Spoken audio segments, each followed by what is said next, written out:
Welcome back to Nick Lenz's Comic Corner, Classics as Non-Classics. This is episode number 1705 and Doubleshot number 1599. This is the last Comic Corner for today. Don't worry about that. 5 Comic Corners one day. Nick, wow, that's a lot for one day. Usually you're lucky if you scratch out 1 or 2 there, but 5. Well, because I had a lot of trades with you. That's simple the reason. Now, both of these two are, in fact, Marvel trades. This first one collect issues that came out, believe it or not, 13 years ago. Yep, 13 years ago. We have The Defenders, Volume 1 by Matt Fraction. Yep, this is the start on Matt Fraction's very brief run he had for the book. Yep. This mostly collects the first 6 out of 12 issues for Defenders Volume 4. Yes, it is basically the same length as Volume 2. The volume that came after this one, Bendis, that was only 10 issues. That was really good. And I do not know why Marvel ended that book. It was so freaking good. Yep. This book mostly is the result of the reason why this book exists is because of... Well, the main reason for it is because of the events of Fear Itself. Mainly this spun out the events of the miniseries Fear Itself Thief, which basically sparked interest to bring it back to Defenders. This time by Matt Fraction, of course, the guy who wrote Fear Itself. I guess he had interest to write this group. Like, okay, so... Now, the lineup for this group is quite interesting. So, we have 3 of the 4 founding members of the Defenders part of this lineup, which is basically Doctor Strange, Namor the Submariner, and the Silver Surfer. The Hulk is here briefly, but basically his place is taken by his ex-wife, Red She-Hulk. Yep, and they're joined by Iron Fist. Yep, and there's Iron Fist stuff in here, which I'll get to that. Yep, we also have stuff with this guy called Null, he's like an evil Hulk. And I think that's it for the lineup. If I'm not mistaken. That is pretty much the lineup itself. Yeah, the point one thing, in case you're curious though, they also material from... It just the reason why this book is just a Doctor Strange story, which basically helps. It's like a sneak preview of this, which has the members of Defenders here. Now, Iron Fist, at this point in time, this is post-Fear Itself. He is, from what I can tell, still part of the New Avengers at this point in time. Why is he part of this group? I actually don't have any idea. Though there is something that does tie into something I have from his book. Because, well, my only guess is the reason why Matt Fraction included Iron Fist. Because he actually wrote his most popular ongoing series today. As a matter of fact, the one that preceded this. The Immortal Iron Fist. My guess is that's the reason why I think included him. In the case of She-Hulk, that's probably due to something that... my personal guess is that's probably Greg Pak suggestion for him to do that because I think at this point he already wrapped up his run for Hulk at this point, and I think Jason Aaron put him in. It's probably also suggestion from Jason Aaron to actually use She-Hulk because he wasn't planning to use it very much. Like, okay. As for the other 3, I'm sure Matt Fraction was probably asked by his editor to use these 3. Doctor Strange, Silver Surfer, and Namor, because these 3 are commonly associated with Defenders since the 70s. They're the founding members, so why not be there? With 3 new members, 3 founding members plus 2 new ones. Now I should point out that which version of it is this one? Is it the original one, the government team, or the Bendis version? This is the basic reunion of the non-team for Defenders, the original version. Okay, my opinion about the logo for this group. It's a very similar logo they use for, you might be curious, okay, am I a fan of the logo they use for this book? Not really the biggest fan of this logo. I'm going to show off the logo here. Yeah, I'm not really the biggest fan of this logo. It's okay. Nothing very home out here. I'm not really a big fan of this logo. Because, well, it reminds me too much of the logo the Avengers had around the mid-90s. Yeah, its logo is very much inspired by the 90s. I prefer the 3D logo, the classic 3D logo. I like this logo for Defenders. That one looks really good. Excuse me. Now, the reason why they actually came together is because of this engine that Doctor Strange found. And he summoned the Defenders to basically defend this engine. We also return of Prester John's Defenders. Yep, first time since the original run. Yeah, he's here. And basically the whole point of this book is to protect this engine from other threats. That's mostly the reason why Doctor Strange assembled this team. And I love all the writing here. Now, there was also a side story in here with Iron Fist. Now, what's the side story, you might ask? Apparently, Matt Fraction decided to do a follow-up to his Immortal Iron Fist run by having Fat Cobra show up at Defenders HQ, which I don't think it's the same term. I don't think they say what the building is they're headquartered out of. It's just...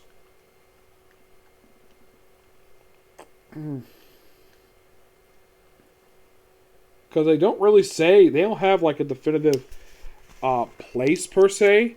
Of course, they just... I think, okay, now this is the engine they have to look after. This very engine. It's referred to as the Concordance engine. This is something that Prester John himself established. And they're asked to defend it from various things. Now you see this picture right here? That's typical Prester John. Yep. That's a classic version. I think Stan Lee created it, if I'm not mistaken. Mm-hmm.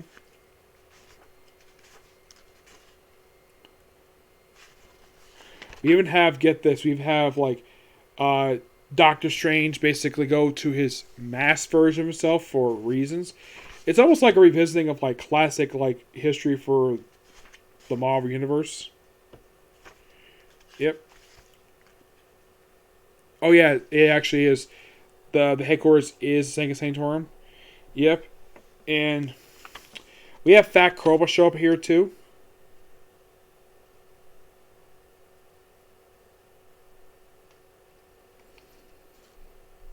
We have this girl named Molly puts up here. But the thing with Fat Cobra, yeah, he's here as some murder mystery. Yeah, what he reveals is that someone is killing off the immortal weapons. Apparently, 3 of them are dead. And there's also something here with Namor in here, which is so awesome. And we have, I think it's like issue number 5, and with this. They basically have Danny and, I think it's Danny missing at their house. And they have Fat Cobra busting and says, Danny, he's killing us. And it's your fault. Yeah, Fat Cobra's been beaten up. So after Danny spends time healing him with his chi, apparently shut the engines down. Okay. So apparently, according to Fat Cobra, he says they're dead.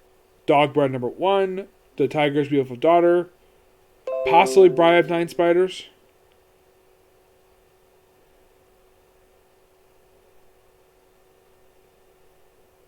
They mentioned that that's 4, Davos and Ken, Loon and 5. Means down to me and John, I'm my Prince Opens.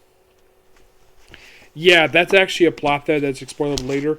Yes, if you're curious though what's behind it, that's basically a side plot in here that doesn't explore at this point, but does explore a little bit later.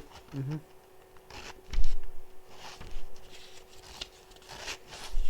Yep, and there's a bit of time travel here.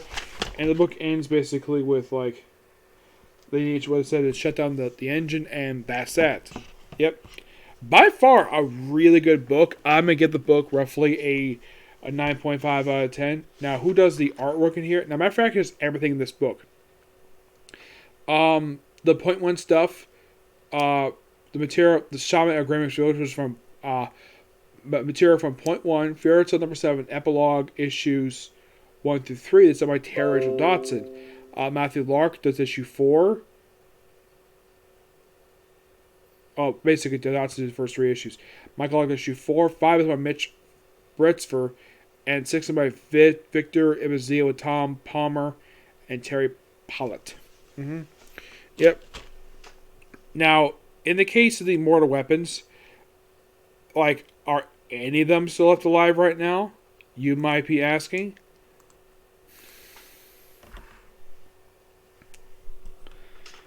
Well, let me tell. I think one of them did die in the Iron Fist Heart of the Dragon. Yeah, something though that this collects like the first half of the run. My guess because 6 issues generally is like the general stuff they have here.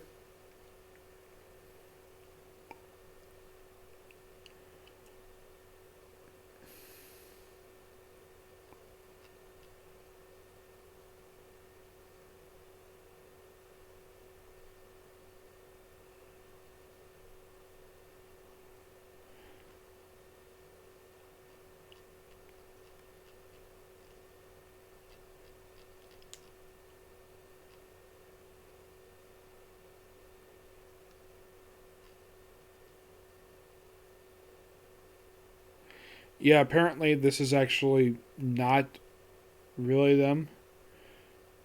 I'm not really sure why, but apparently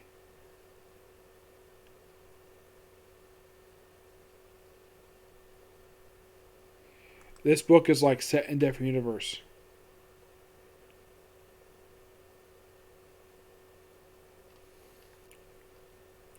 So apparently the Defenders in this book are from a different universe. Yeah, I'm not really sure why this is, where I think someone must have retconned it where this all is like a separate reality. Yeah, I think this is kind of weird.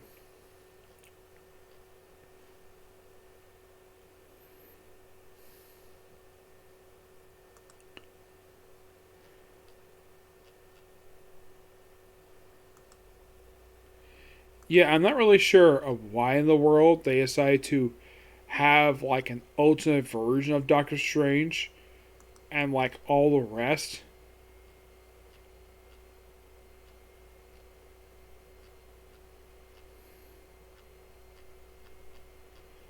It's by far one of the weirdest things related to this book is that apparently they're set in a different universe.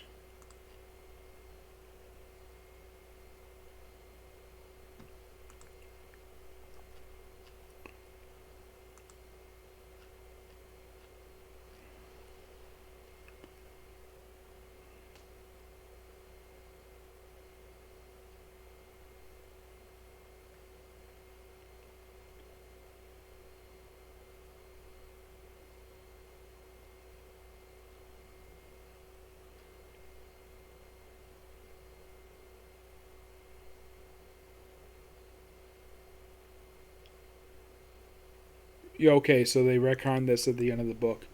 Yeah, but it's a weird idea for this book. Okay, but I'll discuss more about that when I get to volume 2. I actually didn't know that part because it's been a while since I've read it. Alright, next up it is Thunderbolts Burning Down the House. And this book is done by Andy Diggle. Yep. This contains issues 126, 129, and 132. Yep. So, you know that lineup you had in the previous issues? Where you had mostly some of the original Thunderbolts here? Well, they're all gone. Well, mostly. Half of them got transferred to the Dark Avengers. Like, the lineup you had in the previous issues, like Venom. Basically, most of the lineup has been transferred to New Avengers, while Swordsman, Songbird, and Radioactive Man don't. Radioactive Man gets supported. Yep, he gets supported. Songbird quits the team, and the Swordsman later gets killed off in a one-shot. And you have Doc Samson trying to prove about Norman Osborn being an evil villain. And then Norman Osborn does something really weird, where they actually show footage of what happened during the actual a couple story arcs back when Norman Osborn is screwing up with Suit and going on a rampage. Yes, and then you have a Green Goblin showing up, and it turns out this actually is not Green Goblin. Oh no, this is a guy called the Headsman.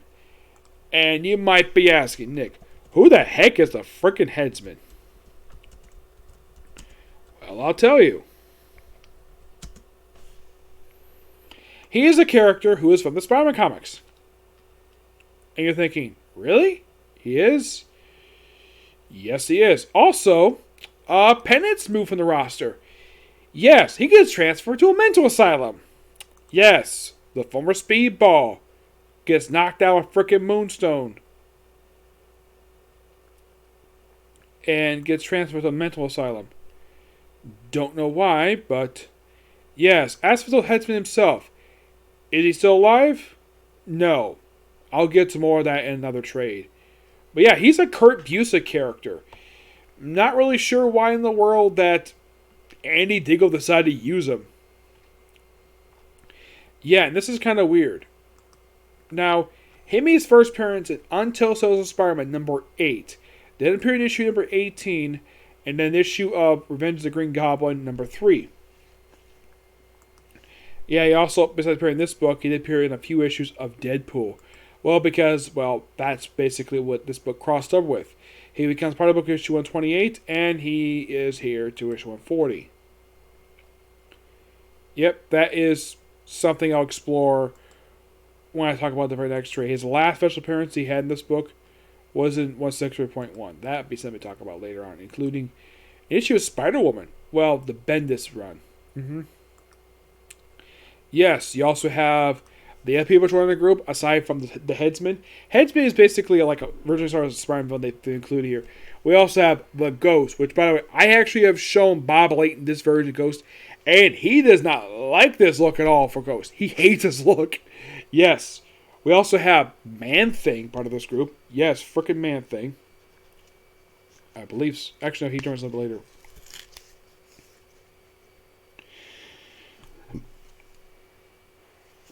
We also have Eric O'Grady, a.k.a. Ant-Man, along with Yelena Belova, the second Black Widow. Which, by the way, the only way you know Eric O'Grady is here is to have him show up when he comes out of Yelena's chest.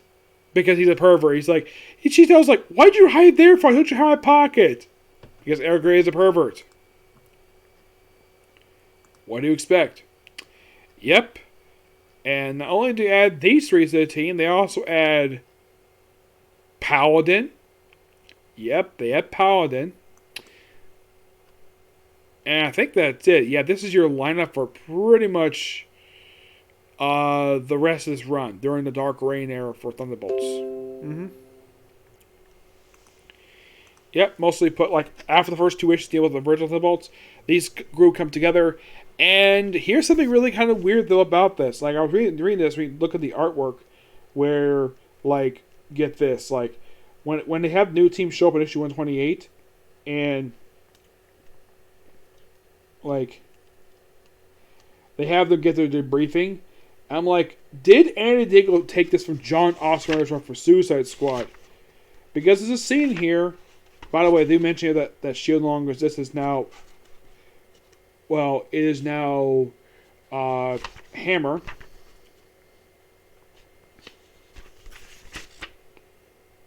Yep, and look at this right here. Like, in a theater with these type of chairs. I'm like, yeah, this is very similar to that of the Suicide Squad. Yep, at this point, we're officially now doing Suicide Squad stuff. And their headquarters is not Thunderbolts Mountain anymore. Oh, no. The new headquarters is the Cube. Yep, the Cube. Yeah, it's a floating prison that first showed up in a miniseries. I believe it was Young Avengers / Runaways. That was the first time it showed up that I can think of anyways.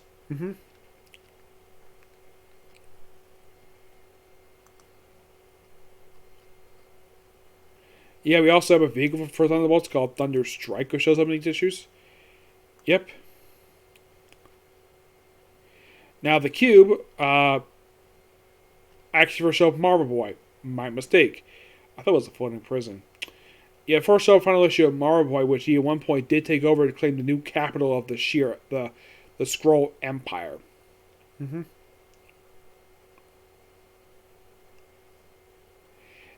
Yeah. So, pretty much in a way, this prison was already abandoned anyways. I guess that they decided to use it as their base. Yeah, a foreign prison as their base. And they pretty much in the way use this particular place as the base for pretty much the whole run.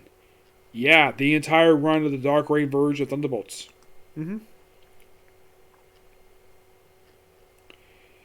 Yep. Yeah, that's pretty much what they do. They pretty much like deal with that for pretty much the rest of this run. And then when Jeff Parker takes over the book, the new headquarters is a brand new prison, the Raft. Yep.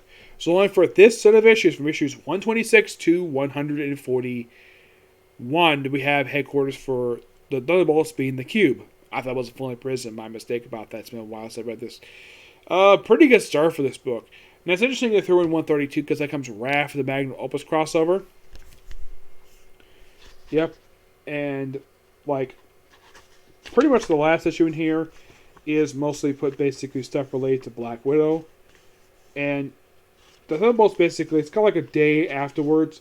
Well, they're still using a former prison as their base operations. They have this guy called Mr. X.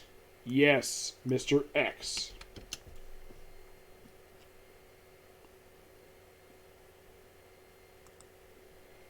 And he becomes kind of part of the roster. Who is Mr. X? He's from the pages of Wolverine. Yes.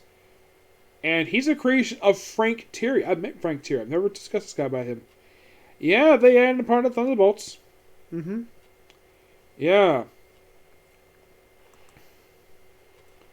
Yeah, he's only part of this group, like, just for this run. After Siege, he only popped up twice since Siege happened. He popped up for an issue of Deadpool Team Up, and he popped up for the first issue of the miniseries Ravencroft. Yep, so it's like prior to this book, he previously appeared pages of Wolverine. And his last appearance prior to this was issue 168, back in 2001.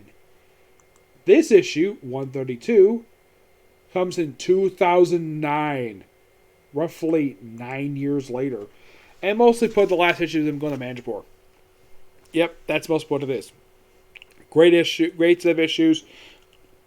Next one will basically be the second to last year they collect Andy Diggle's run for the book. That'll be next will be Widowmaker. Give this book a 9.5 out of 10. Just a damn good book. Okay, so that's the particular review. I have one more video I'm going to do. In the case Shaman King, I don't know if I'm going to do it tonight, but I'm going to try to do Case of Antos tonight. If Shaman King is not there, I'll worry about it another day. Okay, so next video. Bye.